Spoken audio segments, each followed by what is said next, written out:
کچھ لوگوں کی عادت ہوتی ہے کہ وہ بہت زیادہ چیخ چیخ کے بولتے ہیں اور بلند آوازی سے گفتگو کرتے ہیں۔ یہ عادت بچپن سے انسان کے اندر پیدا ہو جاتی ہے، پھر آہستہ آہستہ آہستہ آہستہ یہ زندگی کا حصہ بن جاتی ہے۔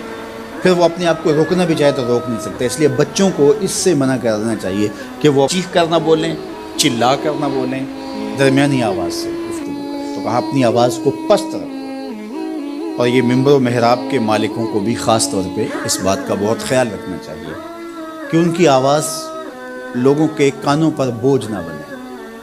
آج کل تو یہ ساؤنڈ سسٹم لگے ہوئے ہیں، اور پھر ماشاءاللہ کچھ لوگ تو یہ ایکو کا بھی ضرورت سے زیادہ استعمال کرتے ہیں۔ سنجیدگی کے ساتھ، متانت کے ساتھ بات کرنا، سنجیدگی اور متانت کے ساتھ بات کو سننا، یہ شریعت کے آداب ہیں۔ جب کسی سے ہم کلام ہوں تو آپ بھی بلند آواز نہ ہو، اور دوسرا وہ اس کا جو جواب دے رہا ہو اس کی توجہ بھی بھٹکنے نہ پائے، وہ اپنے احساسات سے یہ بات بتائے، اور کہیں جواب دینا ضروری ہو تو حرج بھی نہیں ہے۔ آواز کو معتدل رکھو، خوبصورت رکھو، تو جس طرح بولنے کے آداب ہے اس طرح سننے کے بھی آداب ہیں۔ ویسے ماہرین کہتے ہیں کہ تیز آوازیں بندہ پونے گھنٹے سے زیادہ نہیں سن سکتا، یعنی اس کا سٹیمنا جو ہے وہ اتنا ہی ہے کہ وہ اتنا سن لے، برداشت کر لے اس کے بعد وہ تو الگ بات ہے، لیکن یہ ہے کہ وہ جو آسانی کے ساتھ سن سکتا ہے اتنے ہی سن سکتا ہے۔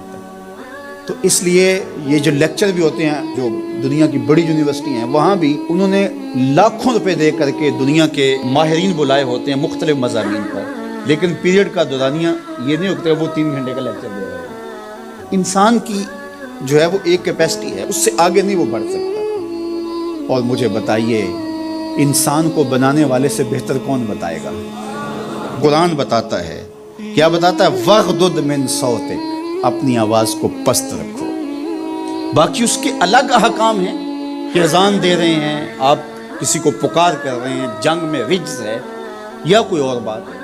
ابھی لائٹ چلی جاتی ہے اور دور تک لوگ بیٹھے ہیں تو مجھے لامحالہ طور پہ اونچا بولنا پڑے گا۔ میری آواز اونچی ہے تو میں کوشش کروں گا آخری شخص تک آواز پہنچے، وہ ایک الگ بات ہے، لیکن اب یہ آواز ایسے ہی سب تک پہنچ رہی ہے۔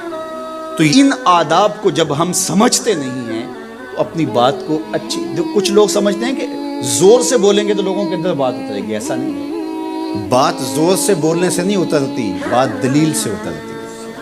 رومی علیہ رحمہ فرماتے ہیں کہ بادلوں کے گرجنے سے نہیں، پھول کھلتے ہیں بارش کے برسنے سے۔